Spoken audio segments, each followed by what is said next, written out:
Good morning friend. आज के उठे गेलाम भोर भोर করে তারপর বেরিয়ে পড়লাম। খুবই কুয়াশা হয়েছিল। একটা নতুন জায়গা যেখানে ভোরে না গেলে সেই দৃশ্যটা তোমাদেরকে দেখাতে পারবো না এবং সেই স্বাদটা নিতে পারবো না। সো চলো সাথে থাকো এবং ভিডিওটা দেখতে থাকো। প্রচণ্ড ঠান্ডা, বেরিয়ে পড়েছিলাম টোটো নিয়ে। তো তারপর এতটাই ঠান্ডা মুখকে ঢাকা রাখতে হচ্ছিল। তোমরা হয়তো কিছুটা দেখাচ্ছি, দেখলে বুঝতে পারবে কি কুয়াশাটাই না আজকে ছিল।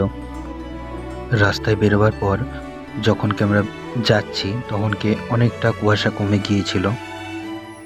রাস্তায় কিছুটা টাইম আমরা দাঁড়িয়ে পড়লাম একটু রেস্ট নেওয়ার জন্য। খুবই ঠান্ডা, তো আমরা এই টোটোটাতেই এসেছিলাম এবং তোমাদেরকে একটু দেখিয়ে দিই শাল গাছের মাঝখানে ওয়েদারটা কি কুয়াশা পড়ছে দেখো। তো যে জায়গাটা যাব ভেবেছিলাম সেই জায়গাটা চলে এসেছি, আর কিছুক্ষণ এলেই আমরা পৌঁছে যাব সেখানে। সোনামুখ থেকে আসতে এবং বিষ্ণুপুর থেকে যেতে মাঝখানে পড়বে রাস্তার এই জায়গাটা, রাস্তার মাঝখানে পড়বে এবং আমরা এগিয়ে যাচ্ছি সেখানে। দেখি দাদাকে, যে দাদার কাছে এত সকালে এসেছি গুড় পাওয়া যাবে কিনা জিজ্ঞেস করে নিলাম। বললো হ্যাঁ গুড় আছে, টাটকাই হয়েছে। তো আমি সেই সময় একটু গুড় নিয়েও নিলাম।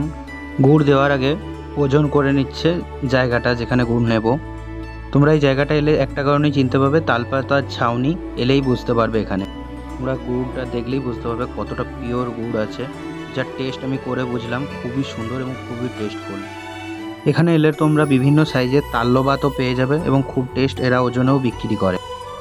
তোমরা ভিডিওটা দেখো। এবার আমি সরষে ক্ষেত দেখে চললাম। ভালো লাগলে ভিডিওটা like, comment, share and subscribe করে দিও। টাটা।